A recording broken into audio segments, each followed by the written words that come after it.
성령께서 동행하시는 인생이라는 제목을 가지고 바울의 전도여행 8번째 말씀을 나누고자 합니다. 바울은 전도여행을 통해 수많은 지역에 교회를 세웠지만 특정한 지역에 머무르지 않았습니다. 복음을 전파하기 위해 새로운 지역을 끊임없이 찾아다녔고 가는 곳마다 믿음의 사람들을 세웠습니다. 바울은 교회를 세운 한 지역에 머무르면서 하나님의 말씀을 가르칠 수도 있었지만 그렇게 하지 않았습니다. 왜냐하면 주님께서 자신을 이방인에게 복음을 전하는 도구로 사용하신다는 사실을 알고 있었기 때문입니다. 그래서 그는 수많은 고난과 어려움 속에서도 말씀을 간구하는 한 명의 영혼을 위해 끝까지 자신의 사명을 감당했습니다. 하지만 바울 역시 인간이기에 어려움에 직면할 때마다 늘 고통스럽고 힘들었을 것입니다. 때로는 모든 것을 내려놓고 그저 하나님을 섬기는 한 명의 그리스도인으로 살기를 원했을지도 모릅니다. 그러나 바울은 그럴 때마다 자신의 연약함을 가장 잘 아시는 성령님께서 함께 하심을 잊지 않았습니다. 로마서 8장 26절에서 27절에 이와 같이 성령도 우리의 연약함을 도우시나니 우리는 마땅히 기도할 바를 알지 못하나 오직 성령이 말할 수 없는 탄식으로 우리를 위하여 친히 간구하시느니라. 마음을 살피시는 이가 성령의 생각을 아시나니 이는 성령이 하나님의 뜻대로 성도를 위하여 간구하심이니라. 성령님께서는 우리들이 어떠한 생각과 마음을 가지고 있는지 그리고 우리들이 드러내지 않는 연약한 부분까지도 다 알고 계십니다. 그렇기 때문에 사실 성령님께서 우리 자신들보다 더 탄식하시며 하나님께 간구하시는 것입니다. 바울은 이 사실을 잊지 않았기 때문에 고난의 삶 속에서도 성령의 위로하심을 받으며 자신에게 맡겨진 사명을 감당했습니다. 그리고 이것이 바로 지금의 저희들이 믿음의 삶을 살 수 있게 하시는 하나님의 은혜인 것입니다. 바울과 그의 일행은 빌립보에서 만난 루디아의 집을 교회로 세우고 복음을 받아들일 영혼을 찾아 또다시 떠났습니다. 그렇게 빌립보 지역을 다니다가 하루는 기도하는 곳으로 가던 중에 점을 치는 귀신 들린 여종을 만나게 되었습니다. 사도행전 16장 16절에서 18절에 우리가 기도하는 곳에 가다가 점치는 귀신 들린 여종 하나를 만나니 점으로 그 주인들에게 큰 이익을 주는 자라. 그가 바울과 우리를 따라와 소리질러 이르되 이 사람들은 지극히 높은 하나님의 종으로서 구원의 길을 너희에게 전하는 자라 하며 이같이 여러 날을 하는지라. 바울이 심히 괴로워하여 돌이켜 그 귀신에게 이르되 예수 그리스도의 이름으로 내가 네게 명하노니 그에게서 나오라 하니 귀신이 즉시 나오니라. 인간은 오래전부터 불완전한 인생에 대한 고민과 걱정들로 미래의 일들을 미리 알고 싶어 했습니다. 그래서 그리스 신화에서는 신들이 미래의 예언과 계시를 하는 장면들이 많이 나오는데 그 대표적인 신이 지난 시간 살펴보았던 태양의 신과 예언의 신으로 알려진 아폴로입니다. 고대 그리스도 시인 델포이는 아폴로 신전이 있는 곳으로 유명한데 그리스 사람들은 아폴로가 내리던 예언을 델포이 신탁이라고 불렀습니다. 그리스 신화에서는 이 델포이 지역에 피톤이라고 불리는 거대한 뱀 또는 용의 형상을 가진 존재가 있었습니다. 이 피톤은 평소에는 몸을 숨기며 지내다가 사람들이 기도나 공물을 바치면 이에 응답하기 위해 땅속에서 기어나와 신탁을 내렸습니다. 하지만 제우스 신의 아들인 아폴로 역시 예언을 관장하는 신이었기 때문에 아폴로는 델포이에 있던 피톤을 죽임으로써 신탁의 권리를 빼앗았습니다. 이처럼 피톤의 신탁을 받아서 전하던 무녀 또는 여사제를 피티아라고 불렀는데 이 명칭은 아폴로에게 죽은 뱀인 피톤에서 유래되었습니다. 피티아는 델포이에 있는 사제들에 의해서 신중하게 선택되었고 사제들은 피티아가 받은 신탁을 정리하고 해석해서 사람들에게 전했습니다. 바울 일행이 빌립보에서 만난 귀신 들린 여종도 이러한 피티아였고, 그녀가 하는 예언을 통해 그녀의 주인들은 많은 돈을 벌 수 있었습니다. 귀신 들린 여종은 소리를 지르며 바울 일행이 하나님의 종이며 구원의 길을 전하는 자들이라고 외쳤습니다. 그리고 그녀는 며칠 동안 이런 식으로 바울 일행을 따라다녔습니다. 어찌 보면 귀신 들린 여종이 바울 일행을 따르는 것처럼 보일 수도 있지만 그렇지 않습니다. 사단은 하나님께서 만드신 피조물이기 때문에 사단 역시 하나님이 어떠한 분이신지 잘 알고 있습니다. 하지만 그렇다고 해서 사단이 하나님의 말씀을 따르고 섬기는 것은 결코 아닙니다. 하나님께서 어떠한 존재인지 알고 있으며 그분의 말씀을 전하는 바울 일행이 복음을 전하려 한다는 것을 알고 있기 때문에 이를 방해하려고 했던 것입니다. 만약 귀신 들린 여종이 외치는 소리가 하나님을 높이는 것이라면 바울은 그 여종을 그대로 두었을 것입니다. 하지만 그는 여종이 하나님과 복음의 말씀을 전하는 자신들을 조롱하는 것임을 알고 있었습니다. 그래서 며칠 동안 괴로워하다가 예수 그리스도의 이름으로 귀신을 내쫓아 버린 것입니다. 바울 자신의 믿음과 능력이 아닌 예수 그리스도의 이름으로 귀신에게 명령했고, 그 즉시 귀신이 여종에게서 나오는 역사가 일어났습니다. 하나님께서는 이 사건을 통해 귀신에게 고통받던 한 영혼을 구원하셨고, 하나님께서 사단까지도 다스리는 주권자의 힘을 드러내셨습니다. 예언하는 여종으로 많은 돈을 벌던 주인들은 여종에게서 귀신의 영이 나간 것을 깨달은 뒤에 바울과 실라를 잡아 관리들에게 끌고 갔습니다. 귀신을 쫓아냄으로써 한 영혼을 살린 바울과 실라가 성을 요동하게 했다고 거짓으로 증언하며 그들을 고발한 것입니다. 사도행전 16장 19절에서 21절에 여종의 주인들은 자기 수익에 소망이 끊어진 것을 보고 바울과 실라를 붙잡아 장터로 관리들에게 끌어갔다가 상관들 앞에 데리고 가서 말하되, 이 사람들이 유대인인데 우리 성을 심히 요란하게 하여 로마 사람인 우리가 받지도 못하고 행하지도 못할 풍속을 전한다 하거늘. 여종의 주인들은 단지 그들의 수입원이 사라졌다는 생각에 분노했고 바울과 실라를 어떻게 해서든 감옥에 넘기려고 했습니다. 자신들이 받지도 못하고 행하지도 못할 풍습을 전한다고 고발했지만 사실 그들은 복음의 말씀에는 전혀 관심이 없었습니다. 그렇기 때문에 거룩하신 하나님의 말씀을 그저 오래전부터 내려온 풍속쯤으로 생각하며 하찮은 것으로 여겼던 것입니다. 하나님의 말씀은 인간이 원한다고 해서 받을 수 있는 것도 아니고 행할 수 있는 것은 더욱 아닙니다. 하나님께서 택하신 백성의 심령 가운데 허락하셔야만 받을 수 있는 것이고 그 말씀을 진리로 깨달아야만 행할 수 있는 것입니다. 이처럼 여종의 주인들이 바울이 전하는 복음의 말씀을 소중하게 여기지 않은 이유는 하나님께서 그들에게 허락하지 않으셨기 때문입니다. 또한 자신들이 로마 시민권을 가지고 있다는 우월감에 그들이 하찮게 여기는 유대인이 전하는 말씀을 귀담아 듣지도 않았습니다. 저희들이 지난 시간 살펴보았듯이 로마 제국은 정치적인 목적으로 퇴역한 로마 군인들에게 시민권을 부여하고 빌립보에 정착시켜 살아가게 했습니다. 그렇기 때문에 빌립보 시민들은 대부분 로마 시민권자였고 그 특혜를 누리며 살아가고 있었습니다.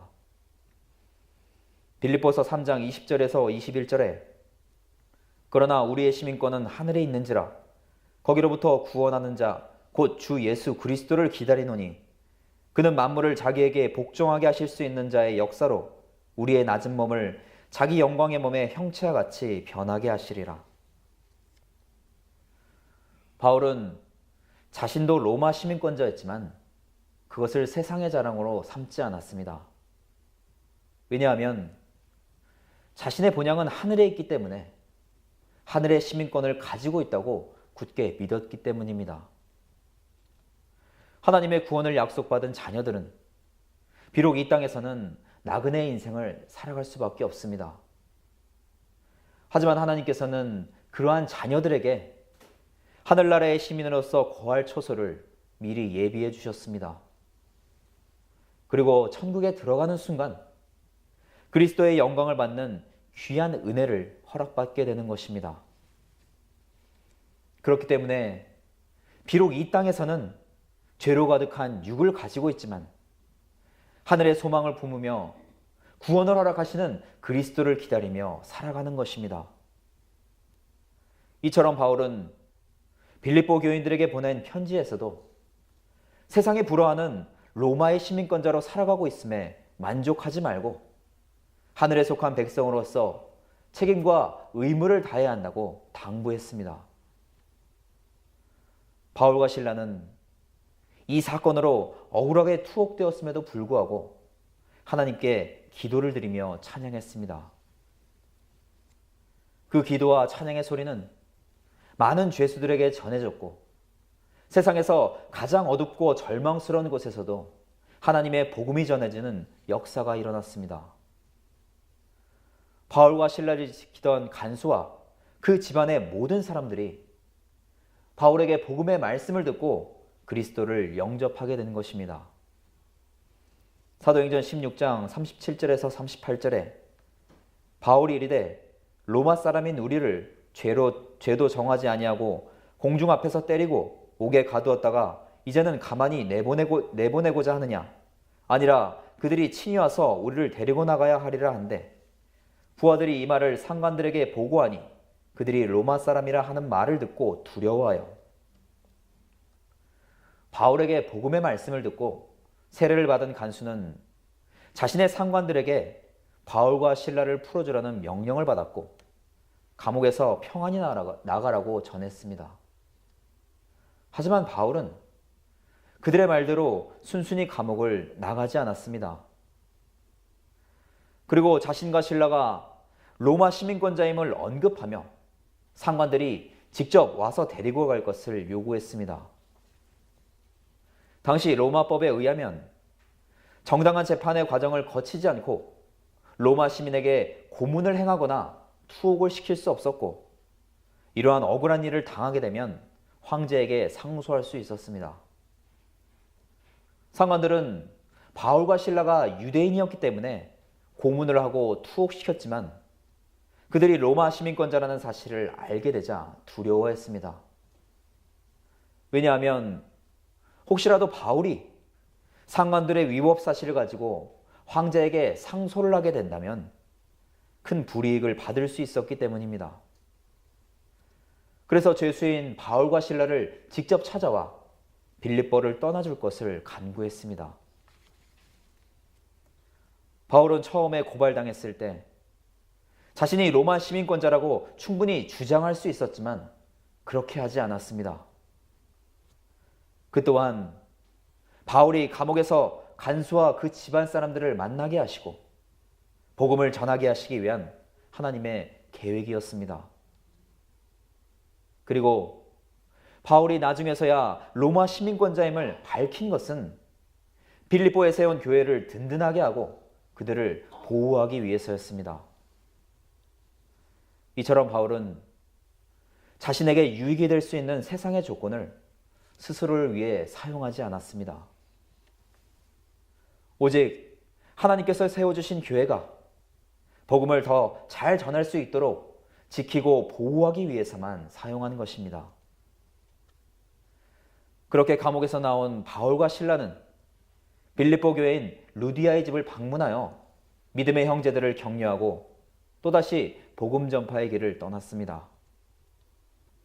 사도행전 17장 1절에서 3절에 그들이 암비볼리와 아볼로니아로 다녀가 데살로니가에 이르니 거기 유대인의 회당이 있는지라 바울이 자기의 관례대로 그들에게로 들어가서 새 안식일에 성경을 가지고 강론하며 뜻을 풀어 그리스도가 해를 받고 죽은 자 가운데서 다시 살아나야 할 것을 증언하고 이르되 내가 너희에게 전하는 이 예수가 곧 그리스도라 하니. 빌립보를 떠나 그들이 도착한 곳은 암비볼리와 아볼로니아입니다. 암비볼리는 흐르는 물에 둘러싸인 성읍이라는 뜻을 가지고 있습니다. 그 이유는 마케도니아의 성읍인 암비볼리가 스트리몬 강에 둘러싸여 있었기 때문입니다. 그리고 암비볼리에는 판가이오스라는 산이 있었는데 이곳에서 얻는 풍부한 광물과 목재는 도시의 경제적인 자원이 되었습니다. 로마 제국은 이곳을 마케도니아주의 첫 행정구역의 수도로 만들었지만 광산이 쇠퇴하면서 도시 역시 쇠퇴하고 말았습니다. 아볼로니아는 그리스 신인 아폴로에게 속한 곳이라는 뜻을 가지고 있으며 이건 역시 마케도니아의 성읍 중 하나였습니다.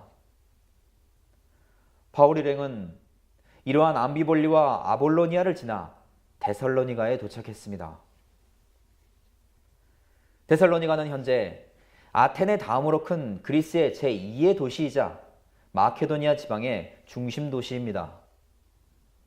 데살로니가는 온천이 발달한 지역이었기 때문에 본래 온천을 뜻하는 터마라고 불렸습니다. 그러나 BC 315년경에 마케도니아의 왕이었던 카산드로스가 이 지역에 26개 마을의 주민을 이주시켜서 정착시킨 뒤에 새로운 도시를 건설했습니다. 그리고 자신의 아내의 이름인 테살로니카의 이름을 따서 데살로니가라고 불렀습니다. 그리고 로마 제국이 마케도니아를 정복한 뒤에는 마케도니아주의 수도로 자리 잡게 되었습니다.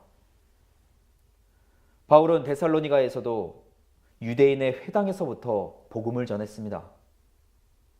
유대인의 회당에는 디아스포라 유대인들이 모였기 때문에 그들에게 먼저 하나님의 말씀을 전하게 된 것입니다.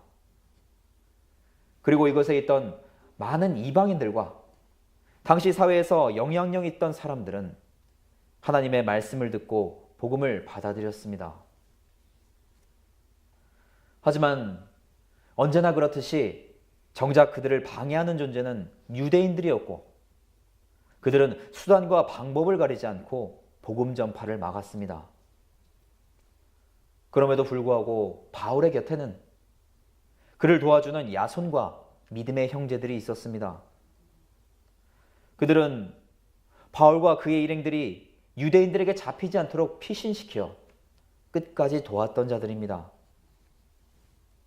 하지만 유대인들은 야손과 그 형제들이 가이사의 명령을 거역하며 가이사 외에 다른 왕의 이름을 전하면서 반역을 일으킨다는 누명까지 씌웠습니다.